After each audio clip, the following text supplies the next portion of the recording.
You watching Raw's Media. God damn it. I'm Jeff Mayweather. Motherfucker. Yeah, man. You know what I'm saying?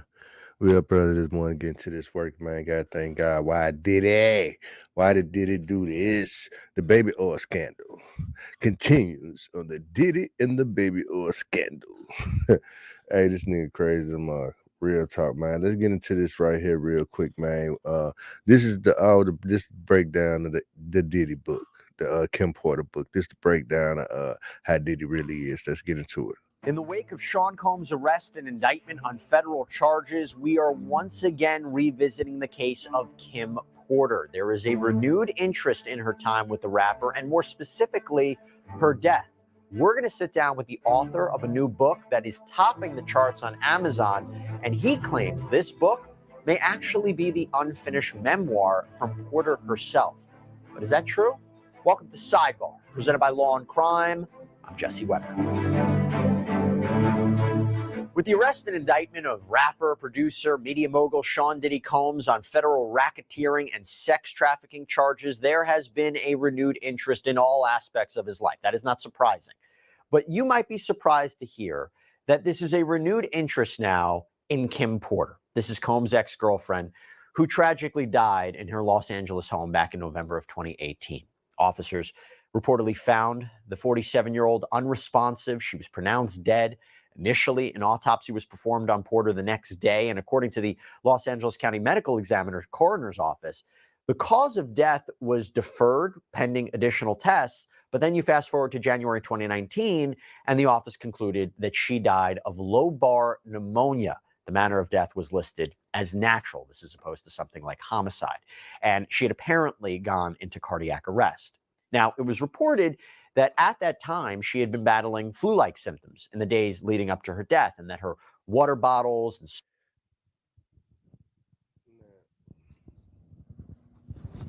Now, this crazy right here, man. In the book, it said that everybody died from the flu. When they read it out the book, everybody died from the flu. Man, what is they putting in nigga shit? Women stuff that food what they giving them to make them have flu-like symptoms and die from the flu. You know what I mean? Is when they put them IVs in them, is they injecting flu up in them. I don't know. Can you even inject flu inside a motherfucker? You understand me? I don't know, man. But let's get back to it though. sports drinks and Pedialyte were all in her bedroom. Days after her death, Sean Combs commented publicly about Porter, writing on Instagram, "For the last 3 days, I've been trying to wake up out of this nightmare, but I have." Can you see this? That's how much I got paid from this one Airbnb listing just last month. And here's the craziest part. Baby, I miss you so much. Today, I'm going to pay tribute to you. I'm going to try and find the words to explain our unexplainable relationship. We were more than best friends. We were more than soulmates. We were some other S. And I miss you so much. Super Black Love. Now, Combs would reportedly tell Essence magazine the following year that one night I was checking on her and she was like, "Puffy, take care of my babies." She actually said that to me before she died. Now, during her funeral, which was out in her hometown in Georgia, Combs delivered. You can't believe nothing that nigga Puffy say. Don't believe nothing Puffy say.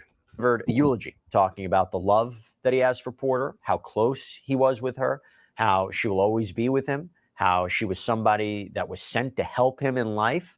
And he ended by saying, quote, "I just want to say to my kids, Justin, Christian, Delilah, Jesse, Chance, and the other man in the house, Quincy, your mother instilled in me this, and I pledge in front of everybody right now that I will always be there for you." And Combs said, and the audience was applauding when he said this, "I will always take care of you." On the 2-year anniversary of her death, Combs posted on Instagram photos of Kim Porter with the caption, "Queen Kim Porter, irreplaceable, love you forever," with the heart emoji. The following month, he posted a tribute for her for what would have been her 50th birthday. In 2022, after accepting the Lifetime Achievement Award at the BET Awards, Combs said, "I just miss Kim, y'all."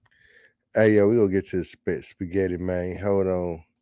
Let's get to it because this ain't even the right one right here. This ain't even the one. a memoir. It's kind of like It's the one. diary entries, kind of like a memoir. She's written a bunch of them. There are multiple flash drives. Prior to her death, she gave it to some friends. One of those friends, shortly after, was it like the day after, approached you? I got it like 3 months before the funeral. And then I sat on it for the other 3 months in a year. Do you want to say who the friend is? Well, I can't say the friend is. Everybody should know. Well, when the friend did, she called me and said, "What you do with the stuff?" I said, "I did do something." I said, "I released the book." I said, "I got them all pressed up. I just didn't put it out." What was on the flash drives? Did you look at the flash drives? I looked at some of them, but I couldn't look because if you watch the two men having, that means you just stuff. You gay stuff. I don't even watch Playboy. You know what I'm saying? That's crazy. Diddy up on there going wild, man. Going wild, man. Don't even make no sense. I don't want to see another man banging a female. I want to see a female banging a man banging a female. It better be me banging a female. Right. Looking at my own stuff. I'm not going to sit there and watch a man banging any female or two men banging each other. So I did read something. I did look at it. I did do the book. The original book was this right here. Right. Tell it all. But you know, I gave it to my private investigator, Todd. You understand? Real good guy. Well, okay. So wait. So a few months after you pressed up a bunch of books, and you tried to advertise the books to get them out there, right? To get her memoir out there, right? Because the memoir is super, sensational, right? It talks about it. Multiple famous actors. Yeah, man. This is basically breakdown of some of this stuff. I want to get to this part right here where they say that Big Meech, the one who was in the car with Keefy D. I want to get to that part.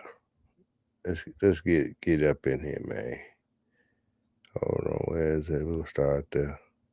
Whatever nationality is a crime. You're looking at the age and how he's supposed to have raped them, ecstasy, weed, whatever he used the tool to get it, he got it. Same time, he's leaving the state. I don't know if you've ever been in court of federal charge or any type of charge.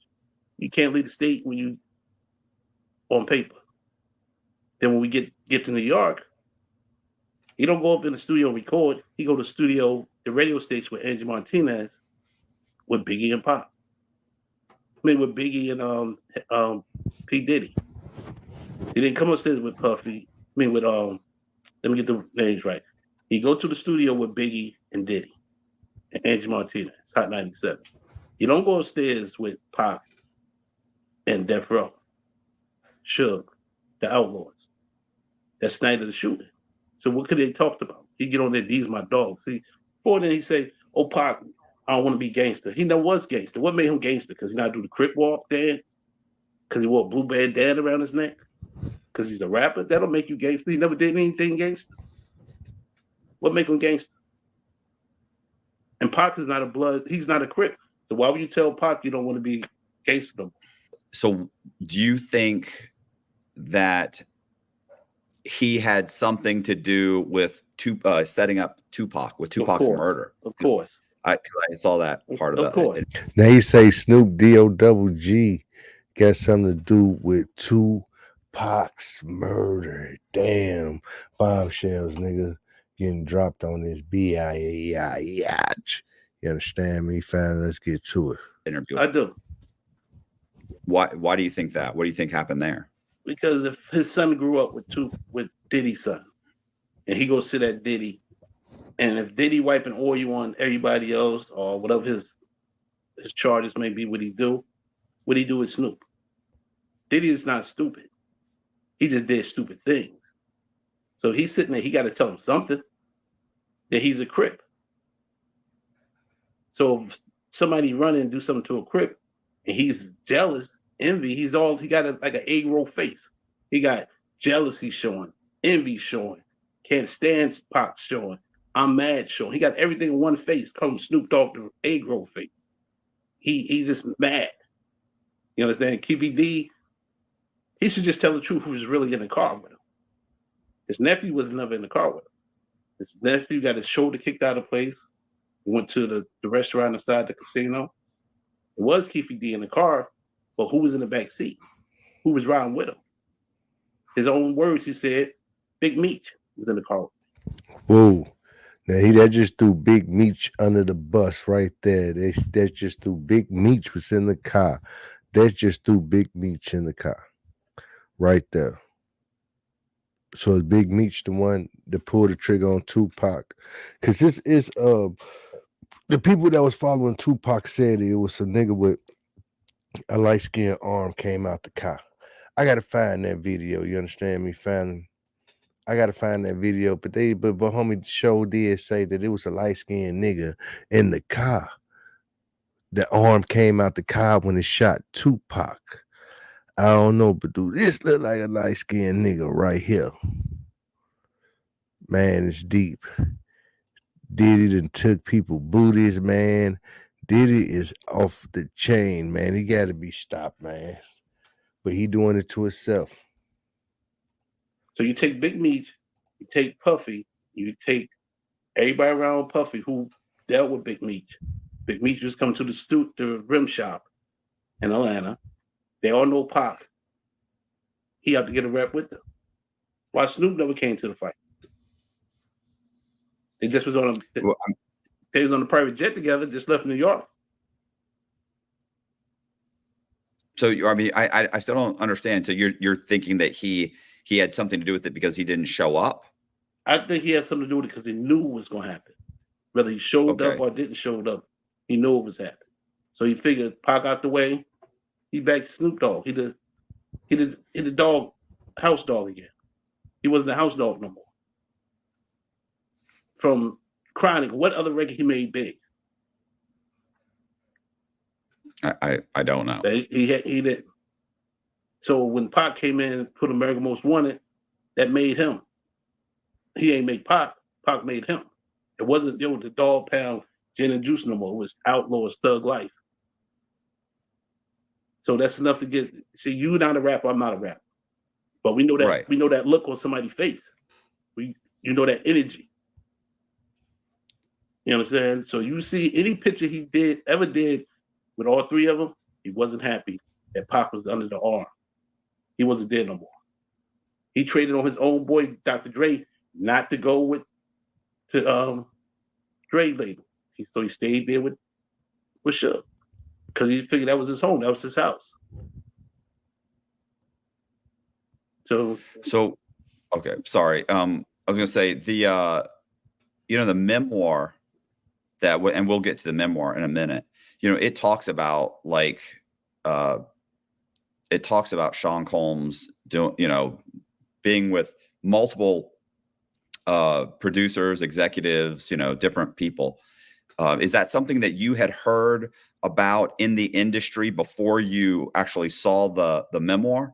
Back in 96, 97, when Wendy Williams was doing Hot 97, Wendy Williams used to always call up. Man, Wendy Williams is like this. The gay rapper from New York. That's all she kept saying. I seen Puffy on the beach, him and Mace. The gay rapper from New York, all this. And she chose to call me because back then, I still wasn't scared to open my mouth. So I've been heard that he was like that. You understand?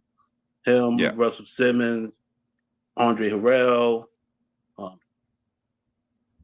and more. Puffy's biggest thing was he liked to see men do things for money. You know what I'm saying? He called that's weak, the power. So he was the director. If you ain't sit on Puffy lap, you didn't move to the next. It wasn't action. He was cut.